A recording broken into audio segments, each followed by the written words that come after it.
saya ucapkan kagum dengan Pak Yosua, yang beliau ini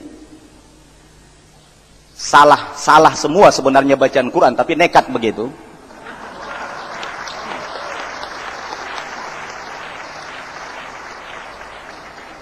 Saya salut dengan beliau yang begitu nekat, walaupun bersalahan semua, luar biasa.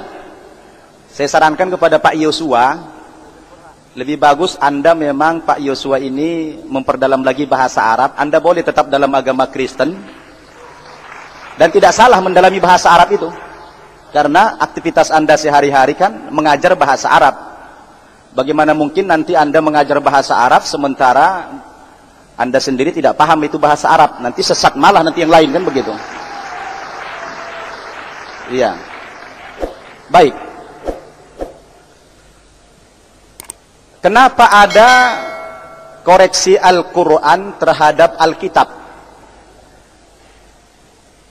dan tidak sebaliknya? Karena Al-Quran itu datang yang terakhir. Lebih awal itu Alkitab. Sehingga Alkitab tidak mungkin mengoreksi Al-Quran, sebab Al-Qurannya belum ada.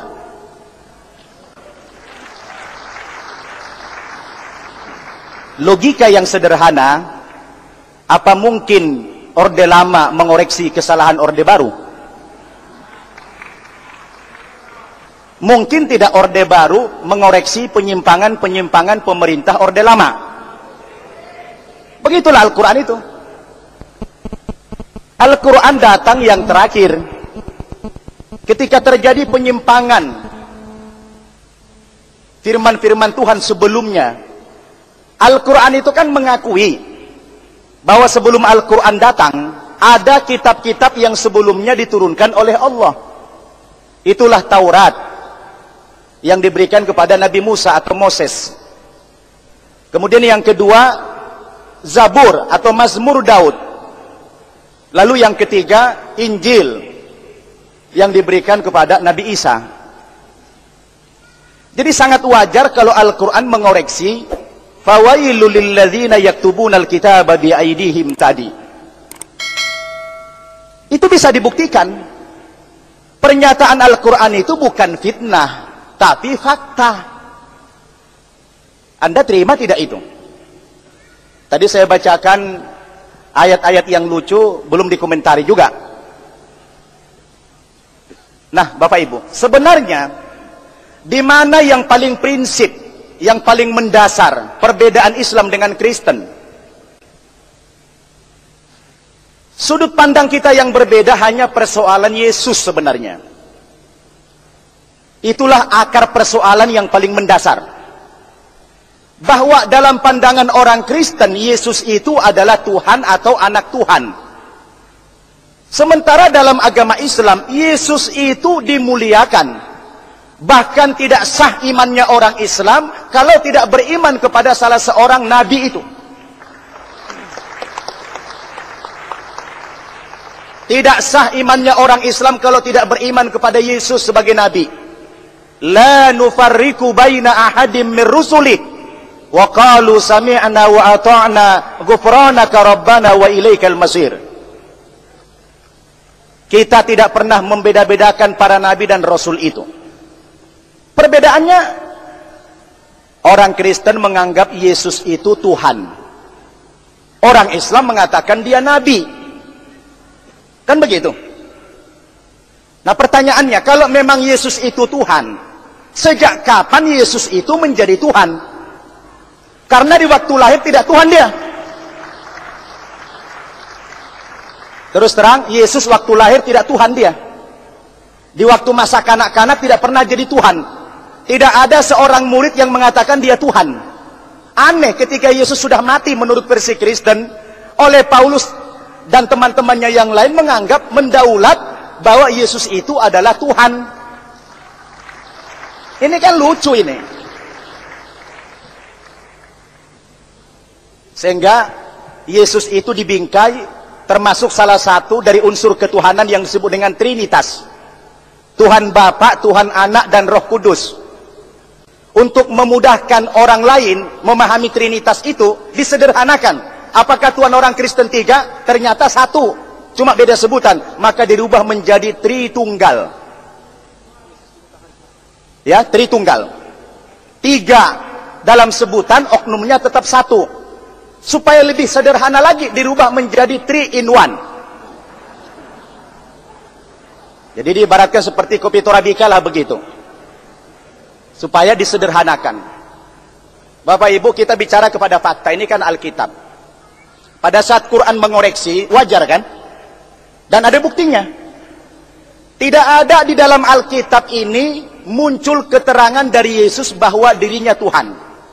Mungkin Pak Pendeta tahu, kalau dibuka Injil Markus pasal 12 ayat 28 sampai 29, di mana ketika orang Saduki datang menghadap Yesus dan bersoal jawab, mereka bertanya, hukum manakah yang paling utama? Jawab Yesus, dengarlah hai orang Israel, bahwasannya Tuhan Allah kita, Tuhan itu Esa. Kita ini kan jamak, bukan tunggal. Tentunya kalau sudah kita, yang bertanya sama yang ditanya sama-sama kita di situ. Yesus juga kita. Dengarlah hai orang Israel, Tuhan Allah kita, Tuhan itu Esa. Bukan dia katakan, dengarlah hai orang Israel, Tuhan kamu saya. Enggak. Kasihilah Tuhan Allahmu dengan segenap hatimu, dengan segenap kekuatanmu, dengan segenap akal budimu. Dan hukum yang kedua adalah, kasihilah sesamamu seperti dirimu sendiri. Tidak ada hukum yang lebih baik, lebih utama daripada kedua hukum itu, kata Yesus.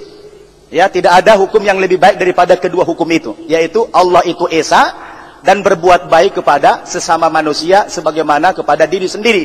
Sehingga disahut oleh orang Saduki tadi, tepat sekali perkataanmu itu, guru, bukan Tuhan, guru katanya. Kalau memang Yesus itu guru, tidak beda dengan orang Islam. Yesus itu merupakan sebuah jalan yang memberikan penerangan kepada umat.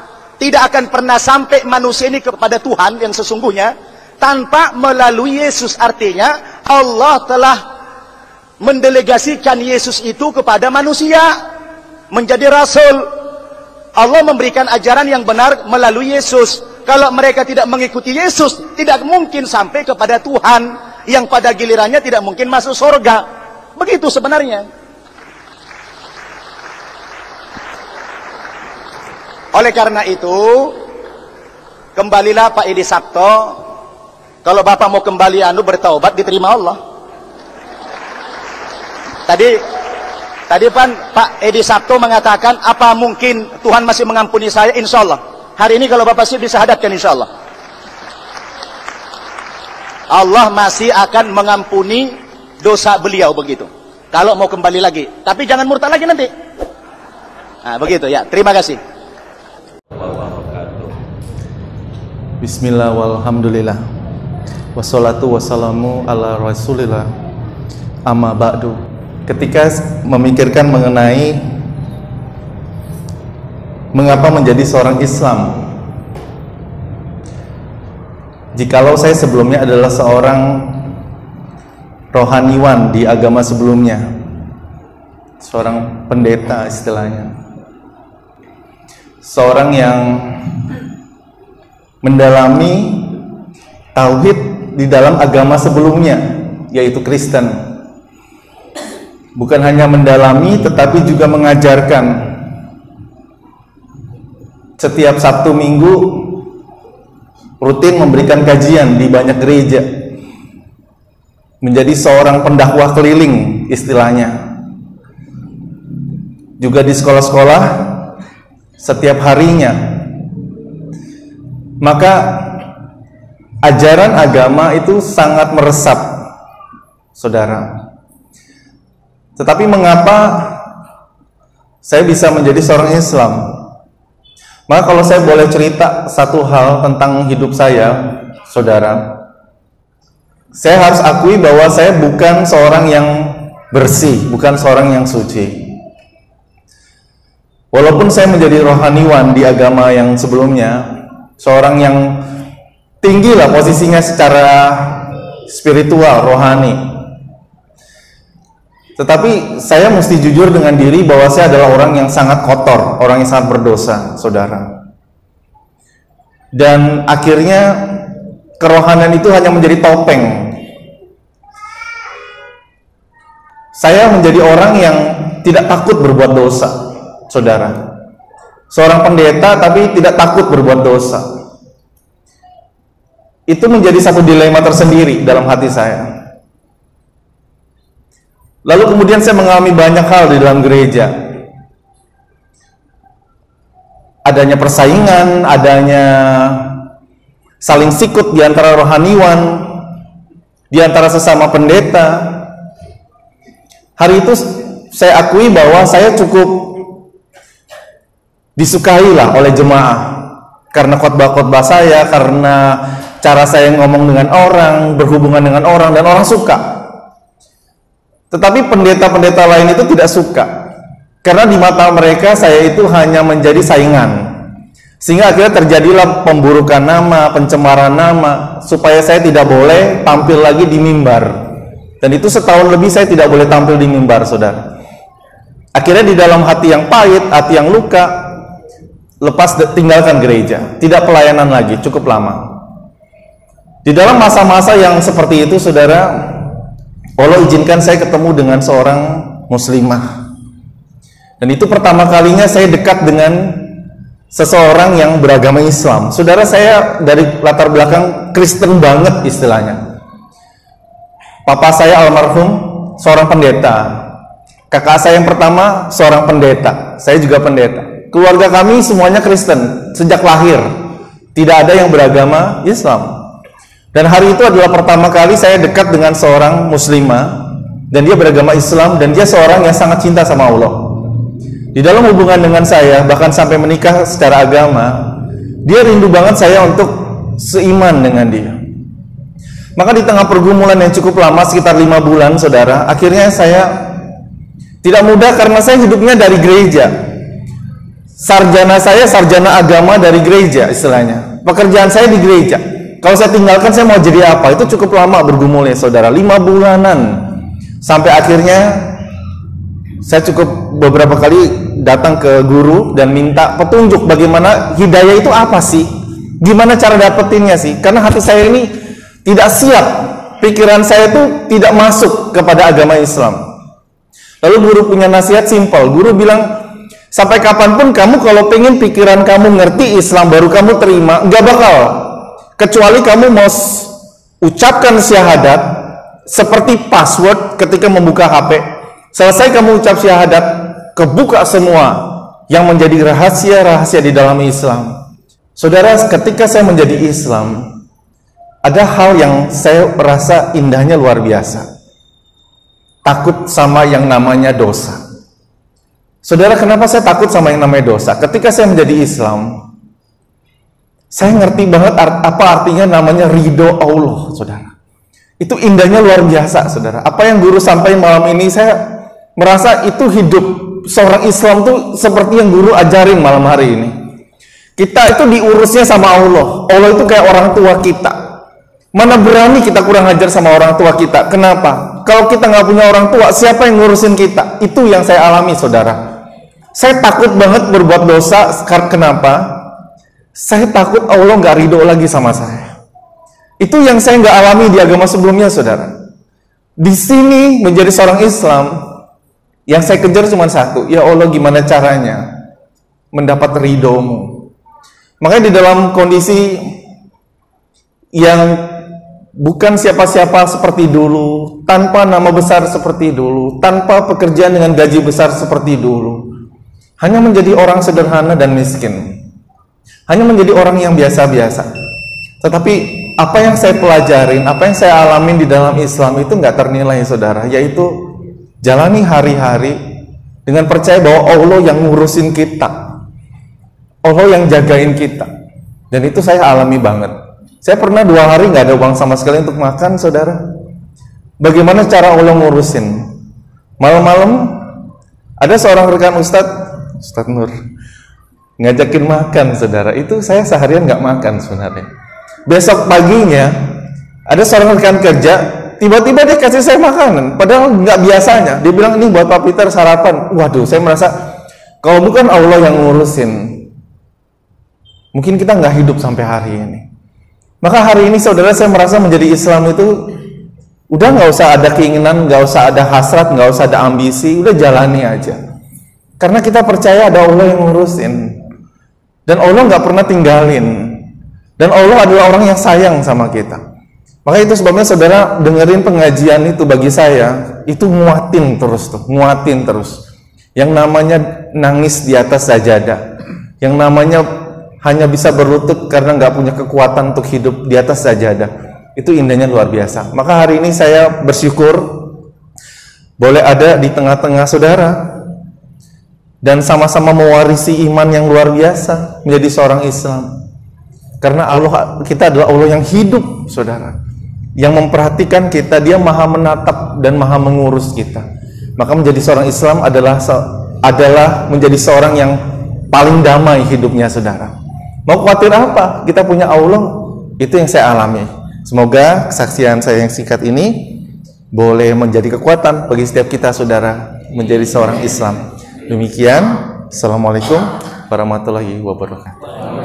Bismillahirrahmanirrahim. Assalamualaikum warahmatullahi wabarakatuh. Semua para tuan guruku, puan guruku di Hidayatullah, dan juga tentu saja semua saudaraku yang menyaksikan ini, insya Allah nanti para ustadku di Hidayatullah ini menaikkannya sebagai sesuatu yang layak ditampilkan dan layak ditonton. Dengan segala kerendahan hati, pertanyaan ini sebetulnya sudah ribuan kali saja. Tapi memang saya berkewajiban, ternyata saya baru sadar bahwa saya punya kewajiban untuk menjawab hal ini. Karena saya syahadat itu tanggal 26 Agustus 2009, Ustaz, di Masjid Agung Sunda Kelapa Menteng. Di mana saya mendapatkan seperti pengasuhan dan apa ya, qadarullah, bukan kebetulan, tapi qadarullah saya mendapatkan juga bimbingan untuk belajar Islam dan segala sesuatu hal yang dasar tentang Islam maupun yang lanjutan insya Allah. Pertama, saya bersama orang tuaku tersayang yang sampai sekarang masih aku hormati di Masjid Agung Sunda Kelapa, Pak Aksa Mahmud. Qadarullah, Pak Aksa Mahmud ini adalah adik ipar dari Pak Yusuf Kala. Saya mendapatkan masukan yang begitu sangat berharga ketika saya bersyahadat. Saya juga ditanya kenapa, lalu saya cerita gitu kan. Lalu beliau bilang, kamu tidak boleh pakai mic, kamu tidak boleh berkesempatan untuk mengungkapkan kesaksianmu dan sebagainya, baik di media maupun di mana-mana. Saya tidak boleh. Kamu harus kasih lihat dulu bahwa kamu benar-benar berislam itu lillahi ta'ala, karena Allah. Maka saya diajukan oleh beliau belajar kepada Ustadz Profesor Kamil, yang juga adalah dosen pengajar di Ciputat, di Syarif Hidayatullah.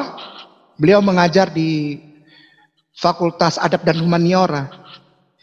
Saya belajar kepada beliau tentang Islam, lalu belajar cara membaca Al-Quran, huruf-huruf Al-Quran kepada Ustadz Fauzi, lalu kepada Ustadz Amir, kepada Ustadz Anwar Sujana, dan kepada para ustazah juga saya dapat masukan dari sana, terutama Kepala Bagian Pembinaan dan Mu'alaf Ustazah Fatimah. Lalu di perjalanan waktu saya berkesempatan juga dihantar oleh Bapak Jose Asmanu. Beliau adalah, mungkin Ustadz kenal, Pak Jose Asmanu ini wartawan senior dari Suara Surabaya. Beliau antar saya untuk soan, bertandang, datang ke rumah tuan guru kita yang sangat kita cintai dan hormati bersama, tuan guru kita almarhum Gus Solah di Jombang, di Tebu Ireng. Bukan ke pesantrennya, tapi ke rumah beliau. Saya begitu banyak dapat pengetahuan dan pengajaran dari beliau almarhum.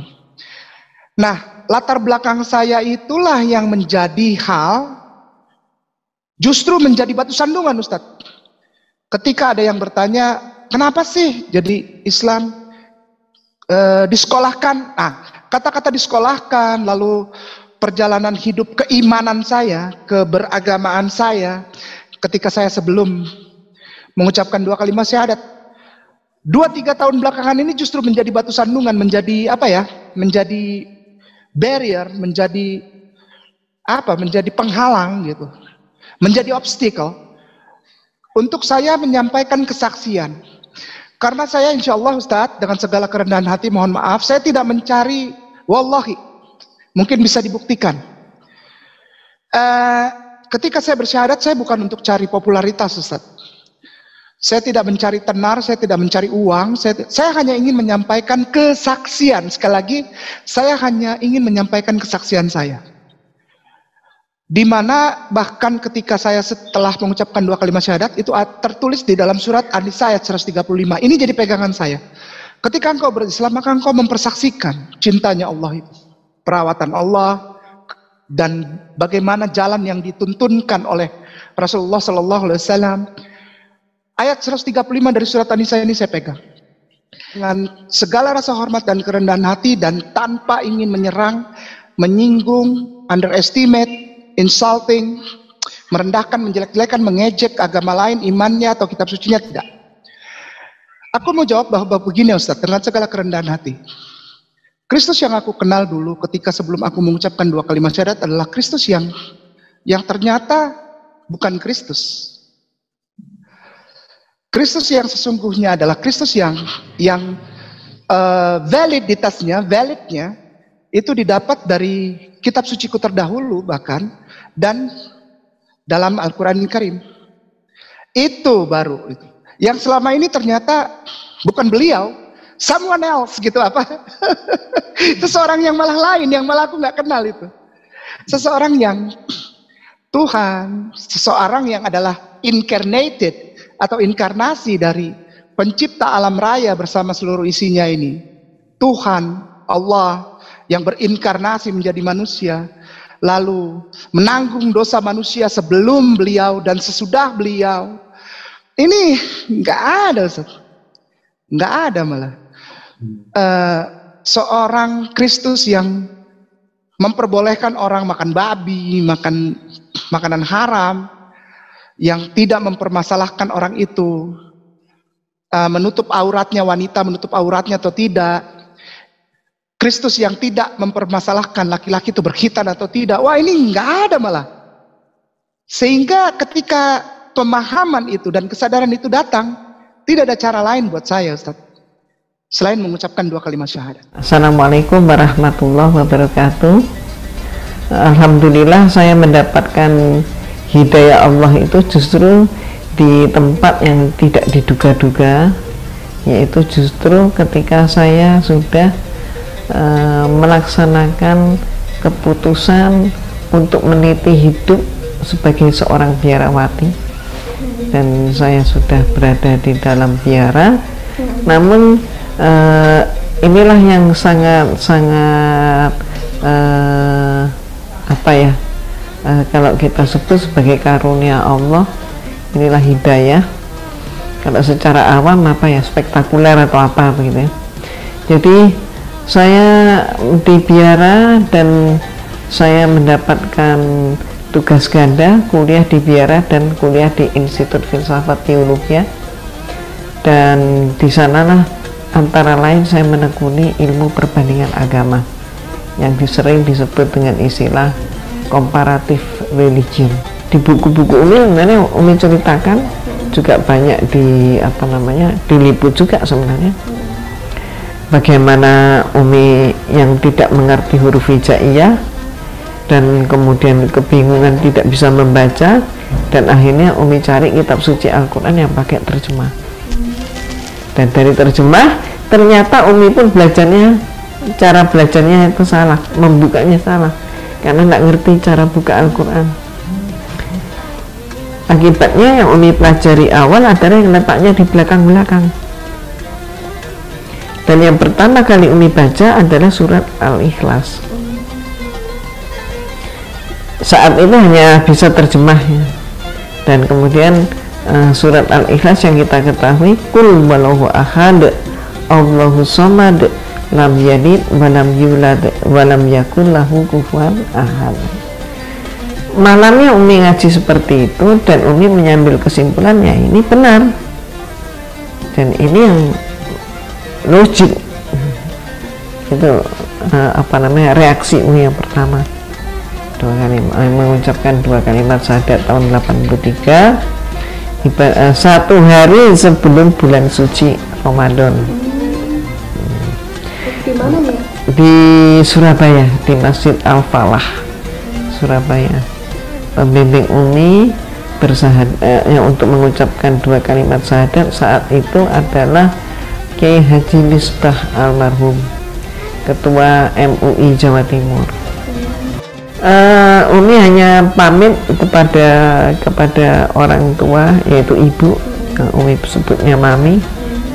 Umi pamit karena Umi sudah menyadari Umi tidak perlu lagi meminta izin, ya, karena Umi sudah dewasa.